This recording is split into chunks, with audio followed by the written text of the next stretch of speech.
The Great Hall of the Galactic Council buzzed with worried voices as beings from 47 different worlds gathered for an emergency meeting. The huge chamber, built from crystal that sparkled like stars, had never felt so tense. Representatives, with scales, fur, tentacles, and stranger features, all shared the same look of confusion and fear. Ambassador Zethkri tapped his sharp fingers on the black stone table. His four eyes kept looking at the empty seats where the human delegates should have been sitting. For 200 years, those seats had never been empty during a council meeting. Humans always showed up, usually making noise about trade deals or complaining about some rule they thought was unfair. But today, silence filled the space where human voices should have been. Chancellor Morden stood at the center of the room. The old creature had lived for over 1,000 years and had seen many strange things, but nothing like this. His deep voice carried across the chamber as he spoke to the gathered aliens. Friends from across the galaxy, we face something that has never happened before. The humans have stopped talking to us completely. 3 weeks ago, we got the last message from any human ship or station. A holographic image appeared above the table, showing a tired-looking man in a blue uniform. Captain Jake Morrison of the exploration ship Aurora's Edge looked normal enough, but his words would be the last anyone heard from humanity for a long time. "Survey complete," the recording said. "Found something interesting in the Kepler void. We'll report back soon." That was it. No other messages came after that. No follow-up reports. No requests for supplies. No angry complaints about council policies. The humans had simply gone quiet, and that scared everyone more than any threat they had ever faced. Commander Lisa Grant had been running the busy human colony on Meridian Prime. Her station handled thousands of ships every day, with humans buying, selling, and arguing about everything from rare metals to exotic foods. 2 days after Jake's message, her station went dark too. The last transmission was just her saying goodnight to the night shift. Trade routes that humans had carved through, dangerous asteroid fields sat empty. Smuggling paths that only humans were crazy enough to use showed no traffic. Even the illegal gambling stations where humans like to spend their money reported 0 visitors. The Zephyrian ambassador, a creature that looked like a floating jellyfish, made of silver light, shimmered with anxiety. "Perhaps they have all returned to their home worlds," it suggested. Though its voice wavered with doubt, everyone in the room knew that made no sense. Humans did not retreat. They moved forward into danger, explored places others feared to go, and found solutions to problems that seemed impossible. When other species said something could not be done, humans took that as a personal challenge. The warrior-like Brutanians, who stood over 8 feet tall and had arms like tree trunks, shifted uncomfortably in their seats. They had fought humans in small conflicts before and learned to respect their stubborn refusal to give up. A Brutanian general named Groktar spoke up, his voice like grinding rocks. "We sent scouts to 3 human outposts near our territory, all empty but not destroyed. The buildings still had power, food was still fresh in storage, and the defense systems were still active. It was like they all just walked away at the same time." Dr. Elena Rodriguez had been working on quantum research at a station on the edge of human space. Her experiments with faster-than-light communication had helped the Council create better networks between distant worlds. Her lab had been sending automated data reports every day for 6 months. Then, nothing. The silence from her station was particularly troubling because her work was too important to abandon. She had been close to breakthrough discoveries that could change how the entire galaxy communicated. No human scientist would walk away from work like that unless something incredible had happened. A small, mouse-like creature from the planet, Squeaks, raised a tiny paw. Despite their size, the Squeaks were brilliant mathematicians who helped run the Council's computer systems. "We analyzed all human communication patterns for the past year," the creature squeaked. "There were no signs of preparation for mass departure, no increase in supply orders, no unusual ship movements, no coded messages between colonies." That made the situation even stranger. If humans had planned to leave, their chaotic nature meant someone would have leaked information or complained about the plan. Humans were terrible at keeping secrets from each other, let alone from the rest of the galaxy. The synthoids, artificial beings made of living metal and light, ran constant calculations trying to understand what had happened. Their leader, a tall figure that gleamed like polished silver, spoke in electronic tones. Probability analysis suggests external intervention, but our sensors detect no signs of attack, disease, or technological interference. The humans appear to have coordinated a simultaneous withdrawal from all known positions, which contradicts their established behavioral patterns. Fear crept through the chamber like a cold wind. The galaxy had grown used to having humans around even if they were often trouble. Human traders brought goods from dangerous places others would not visit. Human explorers found new worlds and resources. Human engineers solved problems with creative solutions that made other species uncomfortable, but worked amazingly well. Most importantly, humans kept the old powers honest. The ancient empires that had once ruled through fear and control had to behave better with humans around. The chaotic, unpredictable nature of humanity meant that traditional methods of domination simply did not work against them. Ambassador Velktar, a snake-like being from the old hegemony, coiled nervously in his chair. What if they found something out there? Something that made them all decide to leave at once? The question hung in the air like smoke from a dying fire. Everyone knew humans well enough to understand that they did not run from danger. If they had found something scary, they would have called for help, brought weapons, or tried to study it. They would not have just disappeared. Chancellor Morden looked around the chamber at all the worried faces. Beings who had lived for centuries, who had survived wars and disasters, now looked lost without the chaotic energy that humans brought to everything they touched. We will send investigation teams to human space, he decided. We need to know what happened to them, and we need to know soon. The galaxy has become dependent on human involvement in ways we are only now beginning to understand. As the council meeting ended and representatives began to leave, each carrying the weight of unprecedented uncertainty, one thing became clear to everyone present. The silence of humanity was not just mysterious, it was terrifying. In a galaxy where humans had always been the ones asking uncomfortable questions and pushing into dangerous unknowns, their absence left a void that nothing else could fill. The hunt for answers would begin immediately, but deep down, every being in that chamber feared what they might find in the empty spaces where human voices should have been. Captain Korthun had been a council security officer for over 50 years, but he had never seen anything like the human colony of New Austin. His team moved through the empty streets of what had been one of the loudest, most chaotic places in the galaxy, and the silence felt wrong in every possible way. The mining town had been famous throughout council space for its wild atmosphere. Human miners would work 16-hour shifts pulling rare metals from dangerous asteroids, then spend their free time in bars that could be heard from orbit. Fights broke out every night, not from anger, but from the sheer joy humans seemed to take in testing themselves against each other. Now the streets were empty but not abandoned. Lieutenant Sivana checked her scanner readings for the 10th time, hoping to find some explanation for what they were seeing. Captain, the food in the restaurants is still warm. Some of these meals were prepared less than 4 hours ago, but there are no life signs anywhere in the colony. They walked through the main street, past shops that still had their lights on, and their doors open. The automated systems were running perfectly, keeping the colony maintained as if the humans might return at any moment. Street cleaners moved along their programmed routes, removing dust from walkways that no one was using. In the central cantina, the famous Red Rock Saloon, they found tables set for meals that would never be eaten. Playing cards were scattered across poker tables as if players had simply stood up and walked away in the middle of their games. The jukebox in the corner was still playing old Earth music, filling the empty room with songs about home and adventure. But there were no signs of panic, no overturned chairs, no broken glasses. Everything looked like the humans had calmly decided to leave and would be back later for their drinks. "Look at this," called out Sergeant Vextor from behind the bar. The reptilian officer held up a handwritten note that had been left next to the cash register. In simple English it read, "Gone to check out something amazing. Keep the lights on for us, we'll be back with stories. Pete, owner." The investigation team spent 3 days searching every building in New Austin. They found similar notes throughout the colony, all written in the casual, friendly tone that humans used when they were excited about something. None of the notes mentioned danger, fear, or emergency evacuation.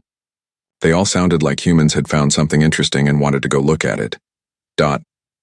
The pattern was the same on every human world they visited. On Terra Nova, an agricultural colony known for growing food that could survive in almost any environment.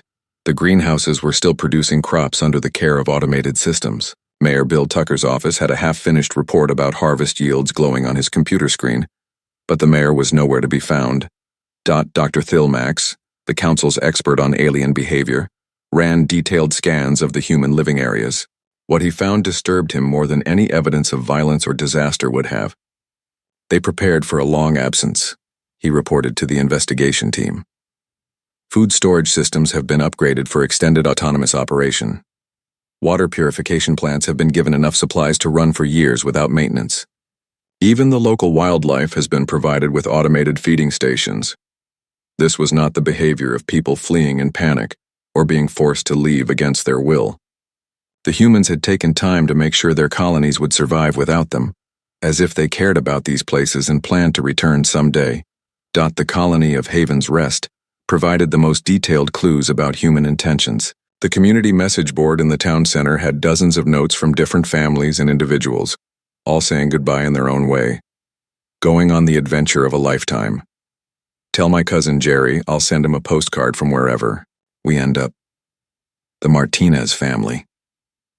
Kids, if you come looking for us, don't worry. We're following something incredible.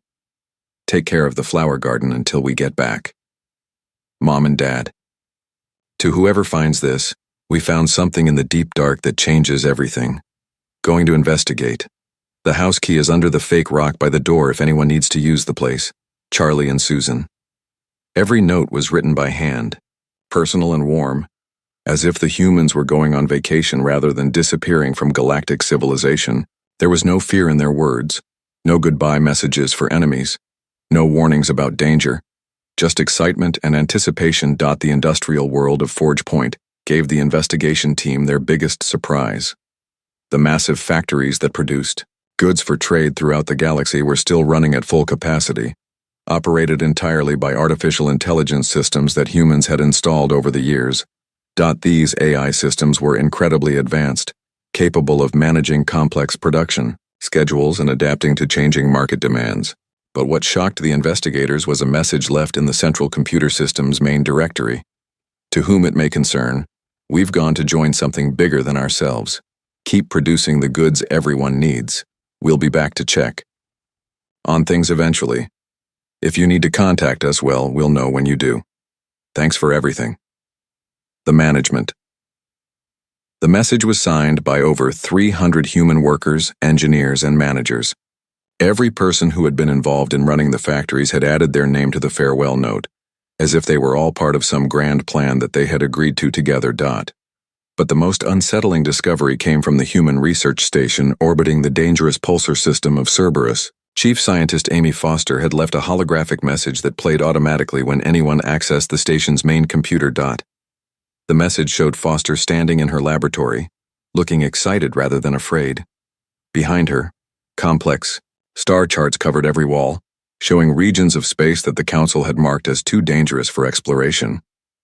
If you're seeing this message, it means we've started the next phase of our journey, Foster said in the recording. We've been studying signals from places that aren't supposed to exist, and we finally figured out what they mean. There are others out there. Ancient civilizations that found ways to step beyond the normal rules of space and time. Foster gestured to the star charts behind her, pointing to areas marked with symbols that hurt to look at directly. We've made contact with entities that exist in the spaces between dimensions. They've been fighting a war for millions of years and they need our help. Not because we're the strongest or smartest species in the galaxy, but because we're the most unpredictable. They need chaos in their perfect order, and we're the best at being beautifully chaotic. The holographic Foster smiled with the kind of expression humans got when they were about to do something dangerous and exciting. We're not disappearing forever. We're evolving. By the time you see this message, every human in the galaxy will be learning things that will change how we understand reality itself. Tell the Council not to worry about us. We're going to come back with knowledge that will help everyone. The message ended with coordinates pointing to regions of space where ancient civilizations had vanished without explanation, where the laws of physics seemed to break down, and where Council ships had never dared to venture.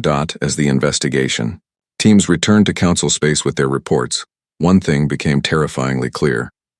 The humans had not been taken or forced to leave.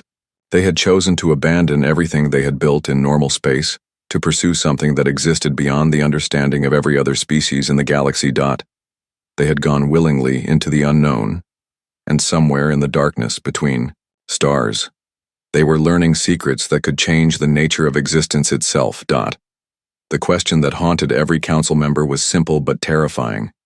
When the humans eventually returned, would they still be human? Or would they have become something else entirely? Something that might view their former allies as obstacles to whatever grand plan they had joined? The silence was no longer just mysterious. It was the quiet before a storm that might reshape everything they thought they knew about reality. Dr. Xenorth had been studying space signals for over a century, and he thought he understood how the universe communicated with itself. Stars sent out regular pulses of radiation, black holes twisted space-time in predictable ways, and even the mysterious dark matter between galaxies followed patterns that made sense to trained scientists. But the signals coming from the Kepler void made no sense at all. The veteran astrophysicist stood in his laboratory aboard the Council's deep space monitoring station, staring at readouts that hurt his multiple brains to comprehend. The signals arrived on frequencies that should not exist, carried information in mathematical patterns that seemed to exist in more dimensions than normal space allowed, and somehow reached every corner of the galaxy at the exact same moment. This is impossible, he muttered to his assistant, a young crystalline being named Shardara whose body could naturally process complex mathematical equations. These transmissions are violating basic laws of physics. Nothing can travel faster than light. But these signals are arriving everywhere simultaneously. Shardara's crystal body flickered with confused patterns as she tried to process the data. Dr. Xenorth, the signals are not just faster than light. They appear to be arriving before they were sent. Our chronometer readings show the signals, reaching distant systems several minutes before our instruments detect them leaving their source. The implications of backward-traveling information made Xenorth's head tentacles ache. If signals could arrive before they were sent, then cause and effect, the foundation of all scientific understanding, was being rewritten by whatever was broadcasting from the void.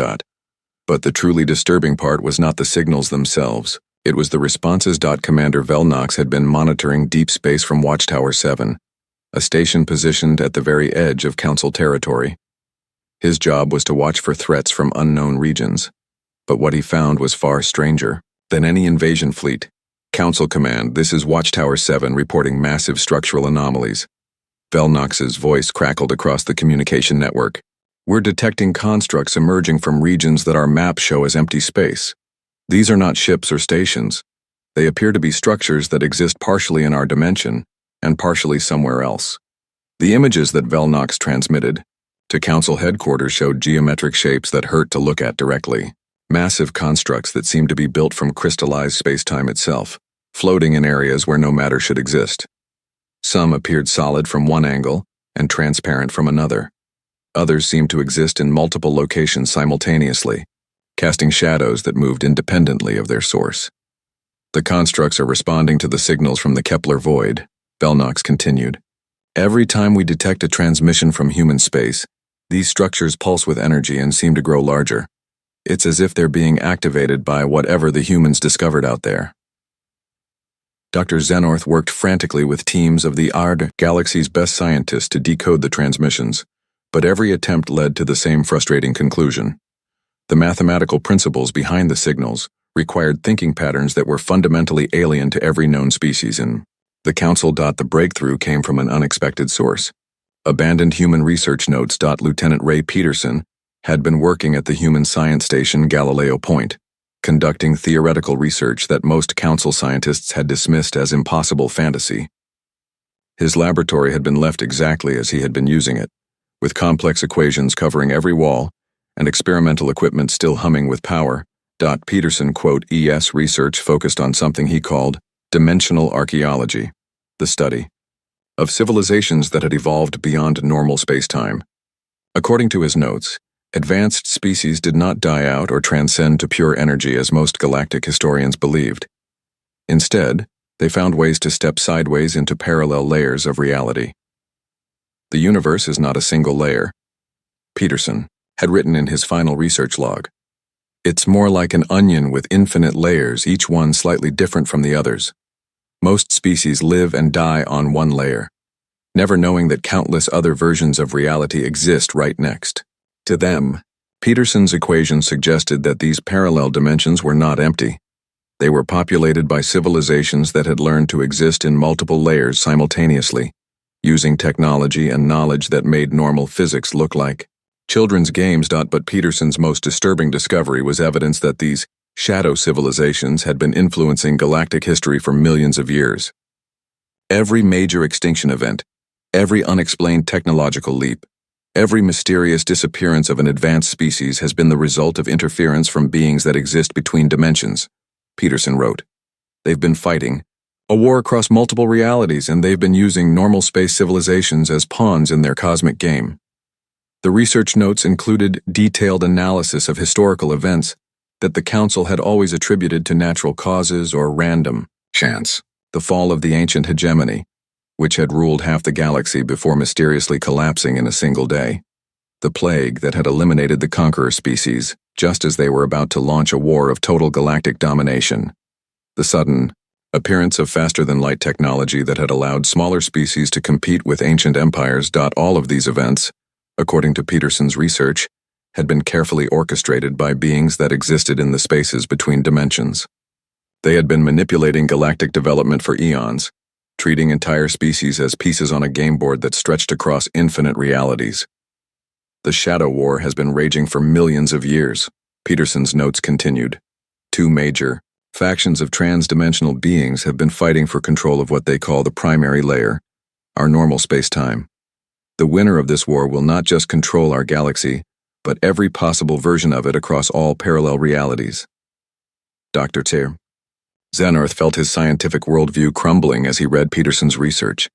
Everything the Council thought they knew about their place in the universe was wrong. They were not independent civilizations making their own choices about their future. They were pawns in a cosmic game played by beings so advanced that they existed in multiple dimensions simultaneously. But Peterson's final notes revealed something even more terrifying. Humanity has made contact with one of the shadow factions, Peterson wrote in his last entry. They call themselves the Resistance, beings from dead realities who refuse to accept the control of the dominant shadow faction. The Resistance has been losing the war for millions of years because they lack something that the controllers have in abundance: unpredictability. Peterson explained that the dominant shadow faction, which he called the Architects, had achieved their power through perfect order and absolute control. They could predict and manipulate the behavior of normal space civilizations because most species followed logical, predictable patterns when faced with challenges. But humans were different. Human behavior is genuinely chaotic in ways that confuse even trans-dimensional entities, Peterson wrote. We make decisions based on emotions, take risks that make no logical sense, and find solutions to problems by doing things that should not work but somehow do. This chaos is exactly what the Resistance needs to break the Architect's perfect control. The signals from the Kepler void were not random transmissions. They were coordination signals between human forces and their trans-dimensional allies, preparing for a war that would determine the fate of every possible version of reality. As Dr. Zenorth finished reading Peterson's research, alarms began sounding throughout the monitoring station. The signals from the void had suddenly intensified, and the mysterious constructs at the edge of Council space were moving. Dr. Zenorth, Shardara called out, her crystal body flashing with urgent patterns. We're detecting massive energy buildups in 17 different sectors. Whatever the humans and their allies are preparing for, it's about to begin. The Shadow War was no longer hidden in the spaces between dimensions. It was coming to their reality, and humanity had chosen to fight alongside forces that existed beyond the understanding of every other species in the galaxy. The Council had spent months worrying about where the humans had gone. Now they faced a far more terrifying question. When the humans returned, what cosmic forces would be coming with them? The universe was about to learn that some silences were not empty. They were the quiet moments before reality itself was torn apart and rebuilt according to rules that no one had ever imagined. The war between order and chaos was coming to normal space, and the galaxy would never be the same again. The return of humanity did not happen quietly. Reality itself seemed to crack open across 17 different star systems as massive rifts tore through space-time, releasing energies that made Council sensors scream warnings about impossible readings. The tiers in normal space glowed with colors that had no names, pulsing with rhythms that seemed to match the heartbeats of sleeping gods. From these rifts emerged ships that hurt to look at directly. The vessels were recognizably human in their basic design. Council observers could identify the angular hull plating and the distinctive engine configurations that human engineers preferred. But something was wrong with them in ways that made experienced space traffic controllers question their own sanity. The hull metal seemed to shift between solid matter and translucent energy, appearing thick and protective from one angle while looking like it was made of crystallized light from another. The engine signatures registered as both matter and antimatter simultaneously, creating readings that should have meant the ships were exploding and perfectly stable.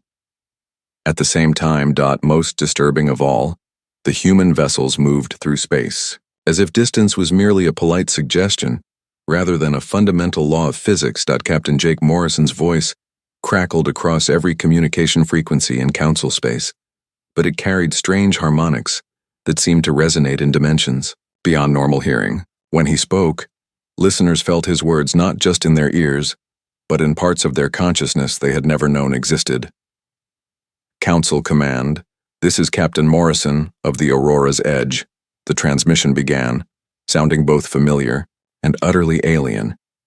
We apologize for our extended absence. We've been learning some things about the universe that we thought you should know. The Aurora's Edge materialized in normal space near the Council's main headquarters station, but observers noted that it seemed to exist in multiple locations simultaneously. Sensor readings showed the ship in 17 different positions at once, as if it had learned to exist in several realities at the same time. But Jake's ship was not alone. Following the Aurora's Edge came a fleet of vessels that defied every category of known spacecraft. Some appeared to be grown rather than built, their organic surfaces pulsing with biomechanical rhythms that suggested they were somehow alive. Others looked like they had been constructed from crystallized starlight, their forms shifting between solid matter and pure energy depending on how observers tried to focus on them. A few ships seemed to be made from folded spacetime itself, creating geometric shapes that existed in more dimensions than normal eyes could process. Looking at them directly caused headaches and vertigo, as if the human brain was trying to understand something it was never designed to comprehend. Admiral Connor Hayes, who had once commanded the human defense fleet before the Great Disappearance, opened direct communications with the Council leadership. His image appeared on view screens throughout Council space, but technical officers noticed that his reflection in the glossy surfaces of the screens did not quite match his appearance, as if he existed slightly out of phase with normal reality. Council members, we know you have questions about where we went and why we left without explanation, Hayes said, his voice carrying that same strange multidimensional quality that Morrison's transmission had possessed. The simple answer is that we discovered the universe is much larger and more dangerous than any of us ever imagined. Hayes gestured to something outside the camera's view, and the display shifted to show star charts that included layers of reality, beyond the three-dimensional space that normal species could perceive. The map showed the familiar galaxy overlaid with additional structures that existed in parallel dimensions, populated by civilizations that had transcended the normal limitations of matter and energy. We call them the architects, Hayes explained, his words causing subtle reality distortions that made the air around Council receivers shimmer slightly. They've been manipulating galactic development for millions of years, treating entire species as pawns in a game that spans multiple realities. Every major historical event, every unexplained extinction, every technological breakthrough that seemed to come from nowhere, all orchestrated by beings who view normal space civilizations the way we might view bacteria in a laboratory. Dr. Elena Rodriguez appeared in the transmission, but her presence seemed to bend light around her in ways that suggested she had learned to exist partially outside normal space-time. She stood in what appeared to be a laboratory that existed in several dimensions simultaneously, with equipment that seemed to be built from crystallized mathematics and pure thought. The architects have been preparing for their final move, Rodriguez continued, her voice carrying harmonics that made listeners feel like they were hearing secrets whispered by the universe itself. They planned to collapse all dimensional barriers, merging every parallel reality into a single controlled universe where they can maintain absolute order over everything that exists. The implications hit the council leadership like a supernova. Not only were they pawns in a cosmic game they had never known existed, but the very nature of reality was about to be fundamentally changed by beings they could not even properly perceive. "But we found allies," Hayes announced, and the transmission expanded to show the impossible vessels that had accompanied humanity back to normal space. Other species that learned the truth about the architects and chose to fight back. They've been waging a losing war for millions of years, waiting for a species chaotic enough and adaptable enough to change the balance of power. The Allied ships defied description or classification. Some appeared to be living mathematics given physical form, their surfaces covered with equations that solved themselves in real time. Others looked like conscious gravitational fields that had learned to think and move independently. A few seemed to be sentient space-time itself, existing as areas where the fundamental forces of physics had developed awareness and purpose. The resistance, as they call themselves, represents civilizations from realities that the architects have already conquered or destroyed, Rodriguez explained. They exist in the spaces between dimensions, fighting to prevent the architects from achieving total control over all possible versions of existence. The display showed images of beings that hurt to contemplate, entities made from living light that could think faster than computers, creatures that existed as pure consciousness distributed across multiple realities, and forms of life based on principles that had no equivalent in normal space. "The architects are preparing their final assault," Hayes announced, his words carrying a weight that seemed to make reality itself heavier. "They're going to begin collapsing dimensional barriers in approximately 1 standard year. When that happens, every parallel version of our galaxy will be merged into a single reality under their absolute control." The council chamber erupted in panicked discussions as representatives tried to process information that challenged everything they thought they knew about existence. Species that had considered themselves advanced found themselves struggling to understand concepts that human minds had somehow learned to grasp. Chancellor Morden, ancient and wise beyond the experience of most living beings, raised his hand for silence. His multiple eyes focused on the human transmission with something that might have been respect mixed with terror. "What do you need from us?" the Chancellor asked, his voice steady despite the cosmic implications of what he had just learned. Hayes smiled, and for a moment he looked like the humans the Council remembered, reckless, optimistic, and absolutely convinced they could overcome impossible odds through sheer stubborn determination. "Everything," he said simply. "We're going to war against beings that consider themselves gods, and we're going to need every species, every ship, every creative mind in the galaxy working together. The architects have perfect order and absolute control, but they've never faced anything like a united galaxy full of beautiful, chaotic, unpredictable life." Rodriguez stepped forward in the transmission, her form flickering between human and something far more complex. "We've learned things during our absence that will help, but the coming war will require more than just knowledge. It will require every species in the galaxy to become something more than they ever thought possible." The transmission ended with coordinates for meeting points throughout Council space, locations where human and resistance forces would begin training other species in techniques that existed beyond normal physics. The message was clear. The galaxy had perhaps 1 year to prepare for a war that would determine whether free will and chaos would survive, or whether perfect order would reshape all possible realities according to the architect's design. As the impossible human fleet dispersed to begin their preparations, Council leaders faced a choice that no government in galactic history had ever confronted. They could try to remain neutral in a conflict that spanned multiple dimensions, or they could join humanity in a war against forces that treated gods as equals. The silence had ended, but what followed would test whether the combined chaos of galactic civilization could stand against the perfect order of beings that had spent millions of years believing they were the rightful rulers of all possible worlds. The war began not with explosions or grand battles, but with reality itself starting to come apart at the edges. Across the galaxy, space-time developed cracks that looked like broken glass made of starlight. Through these fissures, Observers could see glimpses of other realities, versions of their own worlds where different choices had been made, where different species had evolved, where the very laws of physics operated according to different rules. The architects had grown tired of working from the shadows. Admiral Connor Hayes stood on the bridge of the Aurora's edge, now a vessel that existed in 7 dimensions simultaneously, while somehow remaining recognizably human in its core design. Around him, beings from impossible realities worked alongside humans who had learned to think in ways that transcended normal consciousness. The bridge itself defied conventional understanding. Control panels were made from crystallized mathematics that responded to thought rather than touch.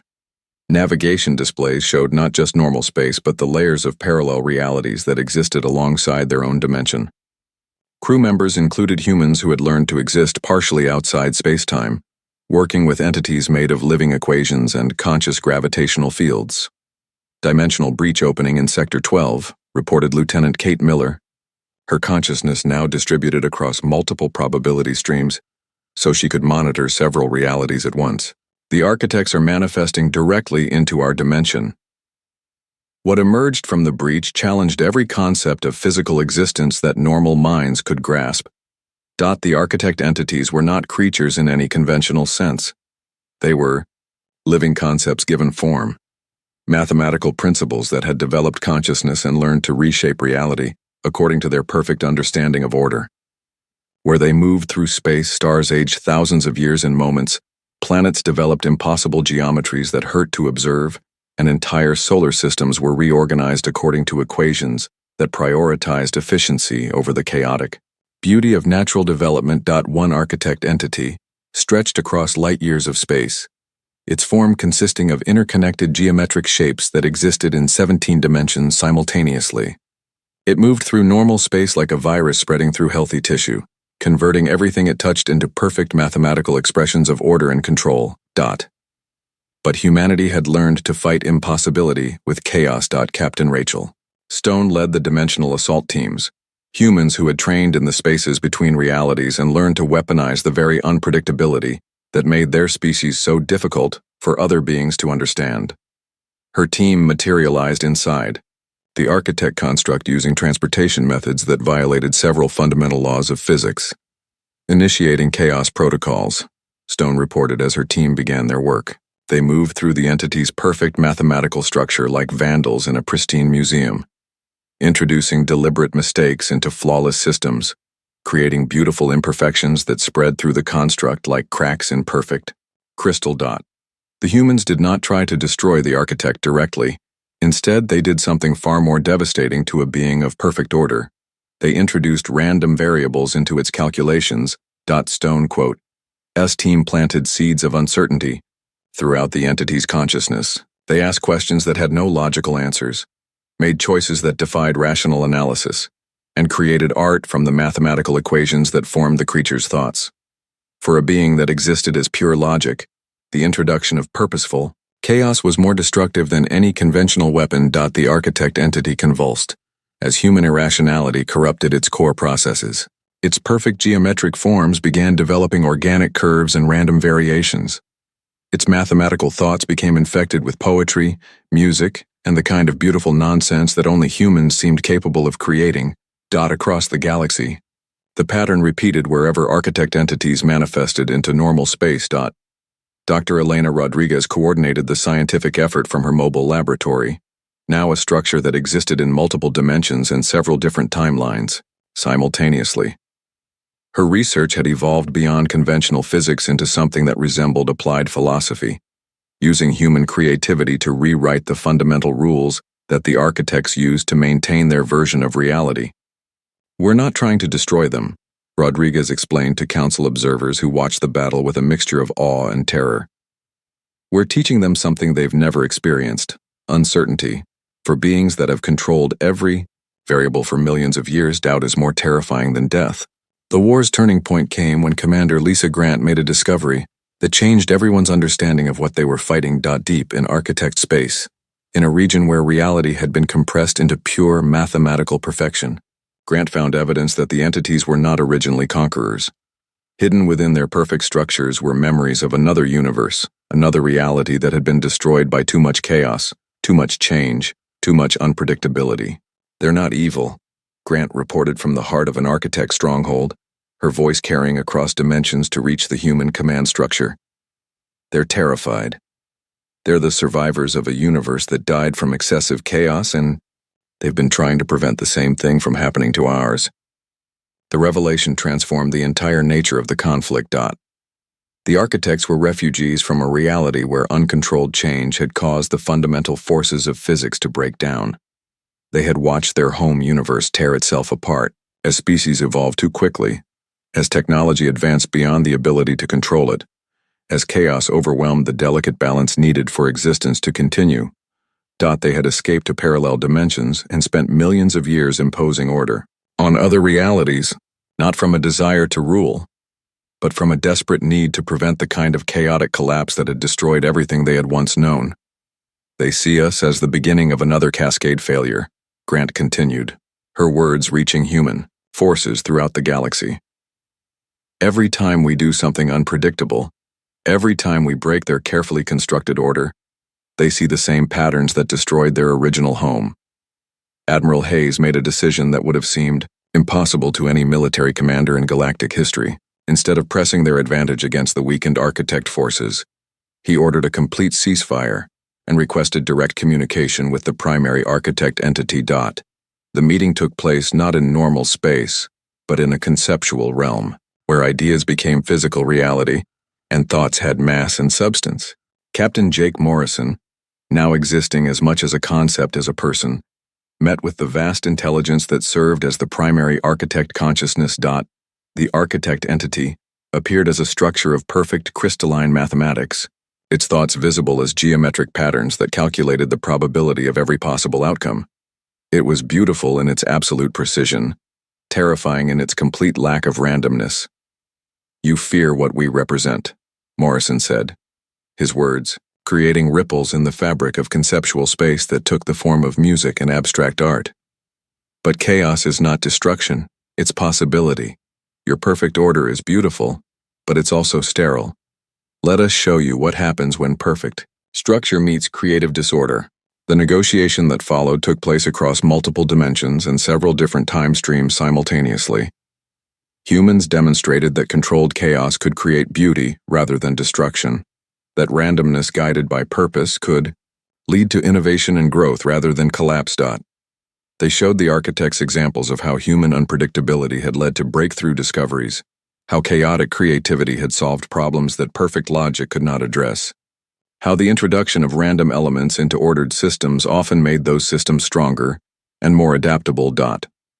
In return, the architects shared their knowledge of cosmic-scale organization, showing humans how to build structures that could span galaxies while remaining stable, how to organize civilizations in ways that prevented the kind of destructive conflicts that had torn apart their original universe. The final agreement rewrote the fundamental nature of reality across all parallel dimensions.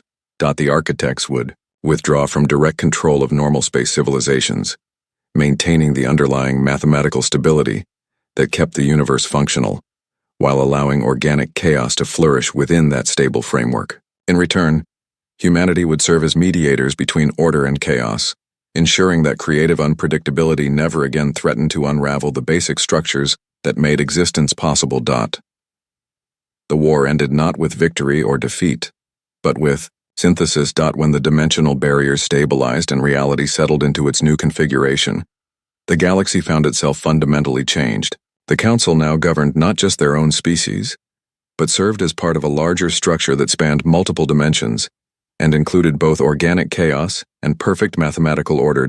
Architect entities worked alongside human engineers to design impossible structures that combined perfect efficiency with chaotic beauty.